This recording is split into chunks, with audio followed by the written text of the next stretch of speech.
There's nothing free except the grace of God. Halo guys, kembali lagi di channel Fox Jun. Semoga sahabat semua selalu sehat, sejahtera, senantiasa. Kali ini aku akan menceritakan alur film cowboy dari tahun 2010 yang berjudul True Grit. Film ini merupakan remake dari film berjudul sama dari tahun 1969 yang dibintangi oleh almarhum aktor cowboy legendaris John Wayne, yang diadaptasi langsung dari novel berjudul sama juga dari tahun 1968 karya Charles Portis. Film ini sering disebut sebagai film western atau cowboy terbaik yang pernah dibuat, bercerita tentang perjuangan dan kegigihan seorang gadis 14 tahun dalam menangkap pembunuh ayahnya. Film ini mendapatkan 10 nominasi pada penghargaan Academy Awards atau Oscar pada tahun 2011 lalu, termasuk untuk kategori bergengsi, yaitu film terbaik, sutradara terbaik, serta aktor dan aktris terbaik. Oke guys, selamat menikmati, gaspol kuy. You must pay for everything in this world one way and another. Film dibuka oleh seorang gadis muda bernama Matty yang pergi menuju Fort Smith di negara bagian Arkansas, Amerika Serikat untuk mengurus jenazah ayahnya yang mati terbunuh di tangan pekerja sewaannya yang bernama Tom Cheney yang seorang buronan. Setelah mengurus pengiriman jenazah ayahnya ke kampung halaman, Matty muda tidak langsung kembali pulang, melainkan memutuskan untuk menangkap pembunuh ayahnya untuk diadili. Dia langsung mencari sheriff lokal yang sedang mengawal sebuah eksekusi publik terhadap 3 orang tahanan. I killed the wrong man is the which why I'm here. Would like to say, although...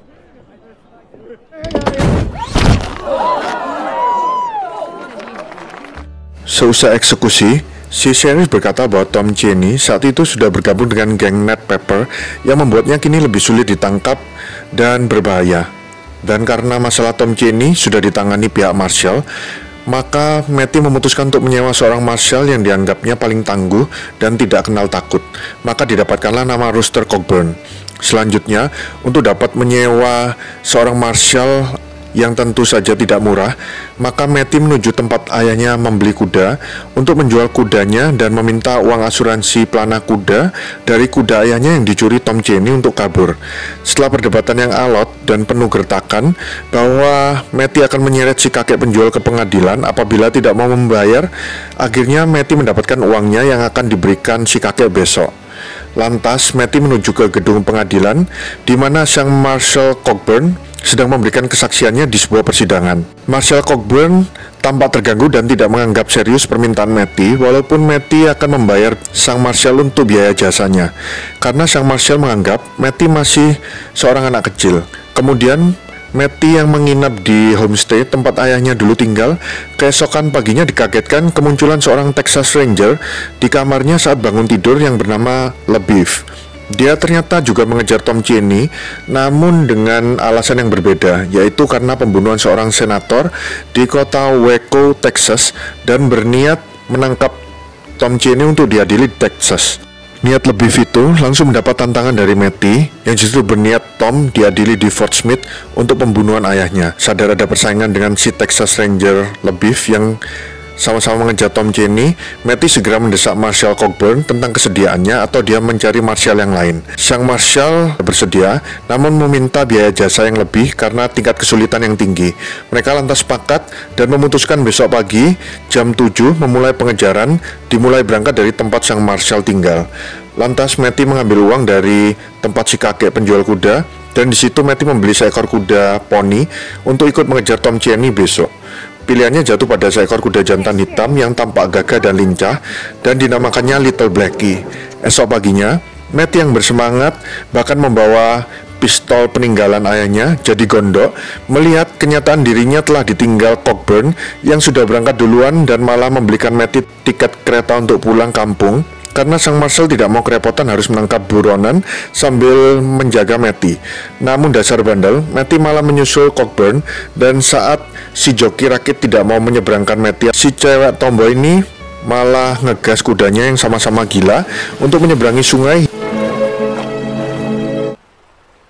There that is quite a horse. Namun, Lebeef yang tidak senang dengan kehadiran Matty karena merasa rencananya dengan Cockburn jadi berantakan, langsung menurunkan paksa Matty dari kudanya dan langsung memberikan hukuman tepok bokong ala anak-anak.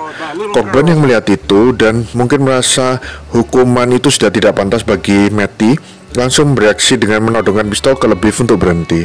Lebeef yang tidak senang langsung menyebut Cockburn sebagai suruhan si gadis kecil, dan suasana tidak harmonis itu berlanjut hingga malam dan keesokan harinya, di mana mereka berdua saling ejek satu sama lain, hingga akhirnya Cockburn yang tersinggung saat Lebeef menyebutnya lagi sebagai suruhan si Matty, lantas membatalkan kesepakatan mereka yang diikuti hengkangnya Lebeef. Agreement is nullified. That suits me. Adios. Selanjutnya, Cockburn dan Matty melanjutkan perjalanan menuju sebuah toko serbada bernama Black Beast yang sering dikunjungi para bandit kriminal untuk membeli kebutuhan mereka. Dari situ diketahui bahwa Ned Pepper bersama satu rekannya ke toko itu 2 hari sebelumnya untuk membeli suplai dan membayar Black Beast dengan kepingan emas yang diduga milik ayah Matty. Itu berarti jalur yang mereka lewati sudah tepat dan semakin dekat untuk menemukan geng Ned Pepper. Kemudian setelah dari Black Beast, mereka melihat sebuah mayat orang yang digantung sangat tinggi di pohon. Setelah diturunkan, ternyata itu mayat yang tidak dikenali mereka berdua. Namun tiba-tiba muncul seorang Indian yang meminta mayat pria itu untuk dibawa, dan terungkap ternyata Marshall Cockburn memberikan mayat itu pada si Indian dengan imbal balik peringatan berupa tembakan apabila si Indian melihat bahwa ada orang yang menguntit perjalanan Cockburn dan Matty. Dan si penguntit yang dipikir Cockburn adalah Lebeef ternyata seorang salesman keliling nyentrik yang berpakaian kulit beruang lengkap dengan kepalanya. Dari si salesman didapat alamat sebuah cabin yang bisa dipakai oleh mereka berdua untuk berlindung dari cuaca dingin ekstrim seperti saat itu. Sesampainya di alamat yang dituju, ternyata mereka mendapat sambutan tidak simpatik dari orang-orang di dalam cabin yang tidak mengendaki kehadiran Cockburn dan Matty. Melihat sambutan buruk itu, Cockburn menyuruh Matty untuk menutup cerobong asap cabin yang menyebabkan orang-orang di dalam kesulitan bernafas. Menyadari itu, orang-orang tersebut menembaki Matty yang berada di atas atap. Cockburn langsung melakukan tembakan balasan yang rupanya mengenai salah satu dari mereka, hingga akhirnya termakan bualan Cockburn bahwa mereka berdua telah terkepung 6 Marshall di luar. Maka mereka terpaksa mempersilahkan Cockburn dan Matty masuk.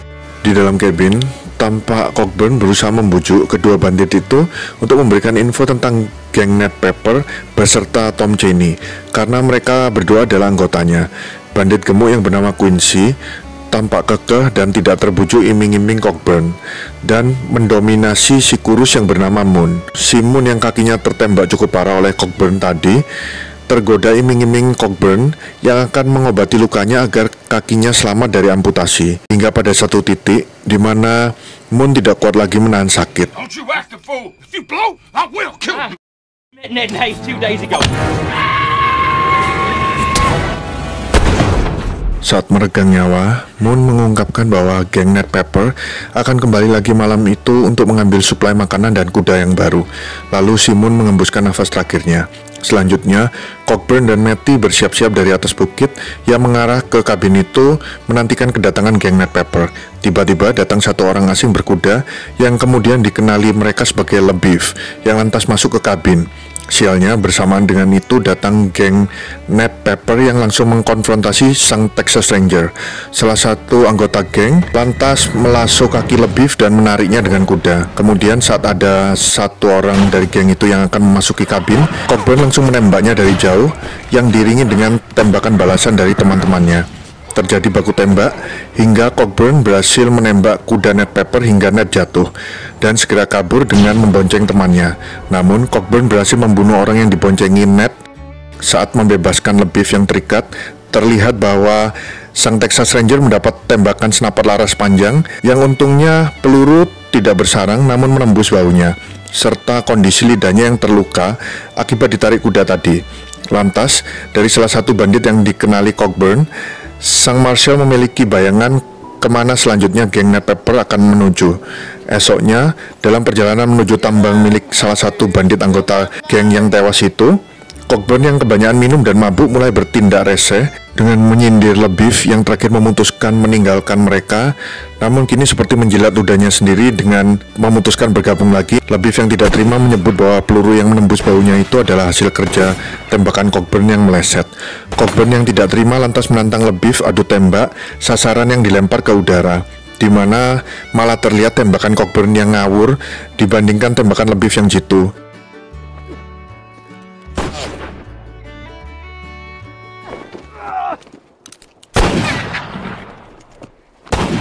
Hingga perjalanan mereka berlanjut dan sampai di tambang yang dituju, dan tidak tampak tanda-tanda kehadiran geng Ned Pepper di sana, yang membuat LaBeouf membuli Cockburn dengan menganggap perjalanan mereka sia-sia belaka.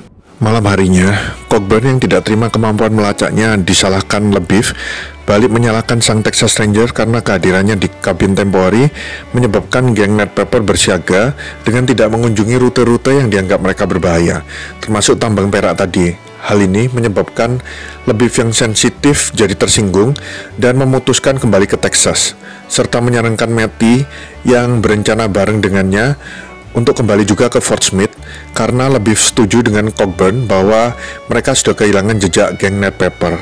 Namun si Matty yang keras kepala berkata dia pantang pulang sebelum mendapatkan Tom Cheney. Is your way back?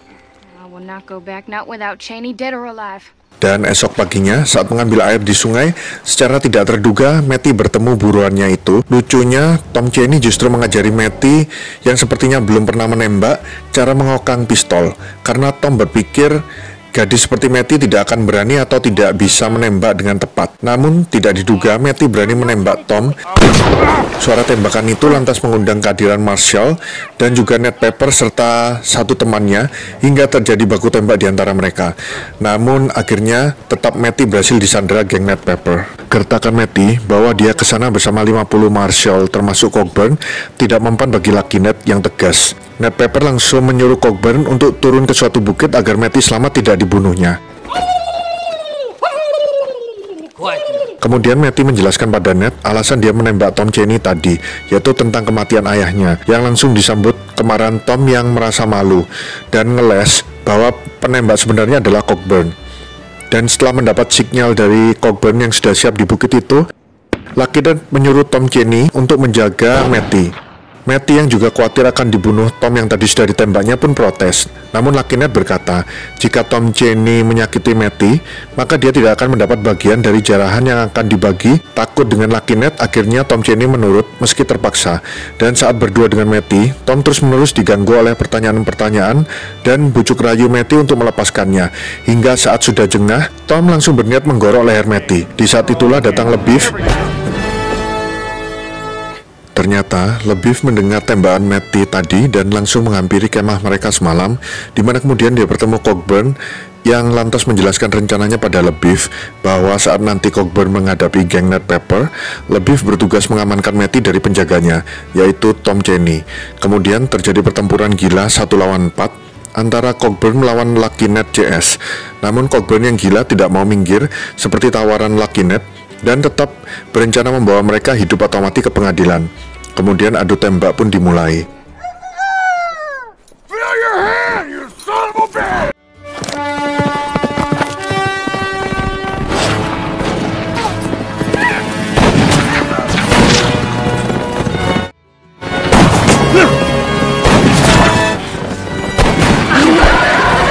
Dua orang tewas, satu kabur dan tersisa Lucky Ned seorang yang terluka parah dari tembakan Cockburn. Namun posisi Cockburn kini terjepit kudanya sendiri yang mati dan hanya pasrah menanti ajal dari Lucky Ned yang siap menyudahinya. Dan saat itulah, saat merayakan tembakan jitu yang membunuh Ned Pepper dari jarak 360 meter itu, LaBeouf dan Matty tidak awas lagi. Dan hasilnya, kepala LaBeouf balik dihajar Tom Cheney. Untungnya, Matty sigap merebut senapan LaBeouf dari tangan Tom, serta langsung menyudahi Tom. Namun, hentakan senapan laras panjang itu begitu kuat, hingga Matty terjun bebas ke jurang kecil di belakangnya. Matty yang beruntung tidak jatuh kepala duluan, karena kakinya keburu tertahan akar-akar liar, segera menyadari bahwa jurang kecil itu adalah sarang ular berbisa. Untungnya, saat itu Marshall Cockburn sudah datang, namun sialnya, Saat itu tangan kiri Matty terpatuk satu ular, dan Marcel segera gerak cepat menyedot bisa ular itu keluar sebagai pertolongan pertama. Setelah mereka berhasil ditarik ke atas oleh LeBeef, Cockburn langsung berterima kasih dan berjanji memanggil bantuan untuk LeBeef yang kondisinya pun terluka dan tanpa kuda. Cockburn langsung gaspol membawa Matty menuju toko Bagbeast. I mean, you're dead for that shot, pard. Never doubt the Texas Ranger. Go on. Perjalanan itu berlangsung dari pagi hingga malam hari dengan kondisi kuda terus digaspol. Bandingkan saat perjalanan berangkat dari Bagbeast menuju tempat perkemahan mereka tadi dengan kecepatan santai yang berlangsung beberapa hari. Rasa lelah luar biasa sama-sama dirasakan ketiganya, dari Matty yang mengalami halusinasi mengejar Tom Cheney, lalu Marshall Cockburn yang napasnya benar-benar ngos-ngosan, hingga Little Blackie oleh Cockburn ditusuk pisau agar bisa terus berlari demi keselamatan nyawa Matty, hingga puncaknya si Little Blackie akhirnya tumbang. Dan Cockburn terpaksa menyudahi penderitaan kuda poni tangguh itu. Tersisa beberapa ratus meter, Siang Marshall pun tidak kuat menggendong lagi dan langsung melepas tembakan ke atas untuk membangunkan penghuni toko Bagbeast. A quarter century is a long time. Setibanya di Bagbeast, sayangnya racun sudah menyebar ke seluruh lengan kiri Matty, sehingga harus diamputasi untuk menyelamatkan nyawanya.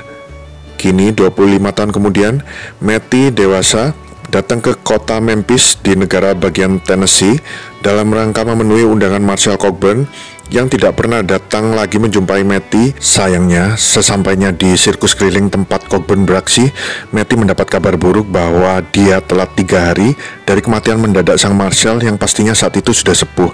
Dan setelah memaki salah satu dari 2 orang rekan Cockburn yang tidak tahu adat karena tidak berdiri saat menyambutnya, Matty segera ke tempat pemakaman sang Marshall dan segera mengurus pemindahan jenazah Cockburn ke kampung halaman Matty di Yale County. Selanjutnya, Matty yang tidak menikah setia mengunjungi makam Cockburn dari waktu ke waktu sebagai penghormatan, walaupun para tetangganya bergunjing ria tentang siapa sebenarnya Cockburn itu. Dan terungkap sejak 25 tahun silam, Matty tidak pernah mendengar lagi kabar soal sang Texas Ranger LeBeef dan film pun usai. Time just gets away from us. Leaning